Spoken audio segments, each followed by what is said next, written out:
Mengejutkan, mal di Chongqing diserang dengan bom Molotov. China daratan baru-baru ini mengalami serangkaian insiden keamanan sosial yang mengkhawatirkan. Di distrik komersial Qianximen, Chongqing, seorang pria melempar beberapa bom Molotov di luar sebuah pusat perbelanjaan pada tanggal 19 Mei memicu kobaran api besar dan asap tebal saat kerumunan orang melarikan diri dalam kepanikan. Warga sekitar memukuli pria tersebut hingga ia tak berdaya. Polisi turun tangan, namun tidak ada media yang melaporkan kejadian ini, dan semua video serta unggahan terkait dihapus dari media sosial China. Namun, rekaman tersebut masih tersedia di platform luar negeri seperti X, YouTube, dan Facebook. Pada hari yang sama, tragedi terjadi di Mall New Century di kota Wuhan, Handan, Provinsi Hubei, di mana seorang siswa SMA tahun pertama dilaporkan melompat dari tempat tinggi, menggemparkan masyarakat. Mall tersebut langsung ditutup, tetapi pihak berwenang tidak mengeluarkan pernyataan apapun, dan tidak ada liputan media, memicu spekulasi serta keresahan. Hampir secara bersamaan, insiden kekerasan lainnya terjadi di daerah perkotaan Handan. Beredar video seorang pria menikam seorang anak laki-laki dengan pisau. Rekaman tersebut dengan cepat menjadi viral sebelum akhirnya sepenuhnya dihapus dari platform-platform China. Beberapa sumber mengklaim bahwa anak yang ditikam itu terkait dengan kematian tragis siswa di Mall New Century, diduga sebagai pemicu insiden tersebut dan kemudian menjadi sasaran balas dendam. Namun, rumor ini belum dikonfirmasi dan pihak berwenang belum mengeluarkan informasi resmi. Ketiga insiden tersebut dengan cepat menghilang dari ruang daring China, diduga sebagai bagian dari upaya menjaga stabilitas. Akibatnya, masyarakat dibiarkan mereka ulang peristiwa-peristiwa kekerasan ini dari potongan-potongan video dan rumor. Para komentator mencatat bahwa seringnya ledakan kekerasan mencerminkan tekanan sosial yang luar biasa dan permusuhan yang meluas di China saat ini. Penindasan informasi yang konsisten oleh pihak berwenang dan kegagalan dalam menangani akar masalah justru berisiko memicu kerusuhan lebih lanjut. Di tengah memburuknya ekonomi, meningkatnya pengangguran, dan sistem hukum yang tidak adil, ketegangan sosial telah mencapai titik didih.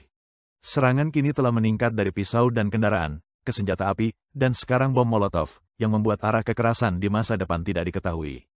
Kritik pakar, logika terbalik yang menargetkan kaum marginal. Dalam beberapa tahun terakhir, China telah mengalami serangkaian serangan kekerasan yang berulang dengan jumlah korban yang besar. Tahun lalu, pemerintah daerah mulai memprofilkan apa yang disebut sebagai 8 kelompok yang kehilangan dan kelompok 3 rendah dan 3 sedikit. Kelompok 8 yang kehilangan mencakup mereka yang kehilangan investasi, pekerjaan, kepuasan hidup, dukungan emosional, hubungan sosial, keseimbangan mental, pemikiran rasional, dan disiplin kaum muda. Kelompok 3 rendah dan 3 sedikit merujuk pada mereka yang memiliki pendapatan rendah, status sosial rendah, prestise sosial rendah, sedikit hubungan interpersonal, sedikit peluang untuk mobilitas sosial, dan sedikit saluran bantuan. Para pakar memperingatkan bahwa pendekatan ini merupakan contoh logika terbalik, mengalihkan kesalahan kepada korban dalam masyarakat, alih-alih mengatasi akar permasalahan sebenarnya. Dalam wawancaranya dengan Voice of America, Teng Biao, mantan pengacara hak asasi manusia China dan profesor tamu di Roosevelt Public Policy Institute, City University of New York, menyatakan bahwa langkah-langkah tersebut gagal meredakan kekerasan seperti tragedi yang terjadi di Zhuhai. Ia berpendapat bahwa konflik sosial selama puluhan tahun, korupsi politik, kurangnya hak-hak dasar, dan sekarang penurunan ekonomi telah menyebabkan ketegangan sosial yang mendalam untuk meledak. Melabeli kaum marginal sebagai sumber masalah adalah pendekatan yang salah arah dan mengabaikan penyebab yang sesungguhnya. Teng Biao menekankan bahwa perubahan sejati membutuhkan pemberian kebebasan kepada kelompok rentan untuk bersuara, pembentukan sistem kesejahteraan sosial yang kuat, dan jaminan keadilan hukum yang adil. Namun, di China, kondisi-kondisi penting ini tidak ada, dan jaring pengaman sosial yang lemah membuat kelompok miskin sangat rentan. Ketika kesenjangan sosial semakin dalam, faktor-faktor sistemik dan lingkungan ini mendorong lonjakan serangan tanpa pandang bulu. Liao Qihong, profesor tamu ekonomi di University of California, Davis, mencatat bahwa anjloknya harga properti dan melonjaknya angka pengangguran memberikan tekanan berat pada warga biasa. Keluarga-keluarga marginal menghadapi kenyataan yang lebih keras dalam kondisi ekonomi yang memburuk ini.